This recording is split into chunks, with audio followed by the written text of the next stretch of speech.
দৈনিক সাতক্ষীরা কণ্ঠের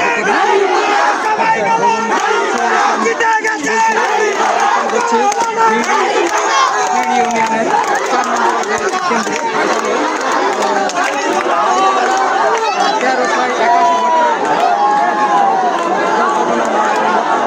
জনগণের মনের ইচ্ছা বা তাদের কথা এখন জানতে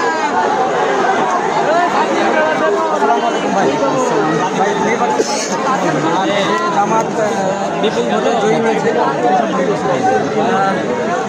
আসলে আজকে বাংলাদেশের ইতিহাসে আমরা ছোটবেলা থেকেই দেখে আসছি আর কি। এভাবে আমাদের কখনো ভোট বর্তমান সরকার অন্তর্বর্তীকালীন সরকার 5ই আগস্টের পর একটা অভূতপূর্ব এবং বাংলাদেশের জন্য সাফল্যকর একটা নির্বাচন উপহার দিয়েছে। তার জন্য আমরা সর্বপ্রথম বাংলাদেশবাসী এবং তরুণ যারা আছি, যারা আমরা জেনজি বলে আর কি আখ্যায়িত, তো তার অন্তঃস্থল থেকে আমরা অন্তর্বর্তীকালীন সরকারকে ধন্যবাদ জ্ঞাপন করি। এবং সারা বাংলাদেশে আমরা যেটা জানতে পারছি যে বেসরকারিভাবে দাঁড়িপাল্লা বিপুল ভোটে এগিয়ে আছে এবং আমরা প্রত্যাশা করবো যে জামাত ইসলাম এবং 11 দলীয় জোট একটা দুর্দান্ত সংসদ উপহার দেবেন। এবং সাতক্ষীরা আমরা জানি সাতক্ষীরা 4টা আসন আছে, তো সেখানে প্রথমত আমরা দেখতে পাচ্ছি সাতক্ষীরা 4টা আসনে 11 দলীয় জোট ভূমিধস বিজয় পাবে এবং সারা বাংলাদেশেও খুব ভালো করবে এটাই। আর তরুণ প্রজন্মের হয়ে আমি একটা কথা এবং বর্তমান সরকারকে বলতে চাই যে এমন অবস্থা যেন আর কেউ সৃষ্টি করতে না পারে যেখানে তরুণরা কথা বলতে ভয় পাবে, তরুণরা কারোর সমালোচনা করতে ভয় পাবে। আমরা এমন একটা অবস্থা চাই যেখানে তরুণরা ইচ্ছা মতো সব কিছু করতে পারবে, তরুণরা তাদের স্বাধীনতা সেইভাবেই পালন করতে পারবে।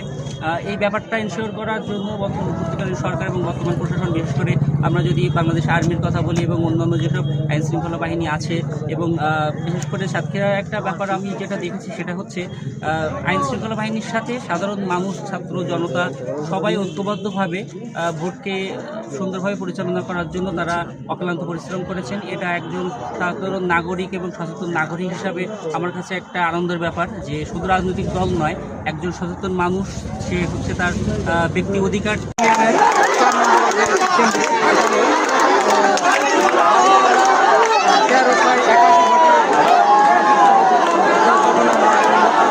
জনগণের মনের ইচ্ছা বা তাদের কথা এখন জানতে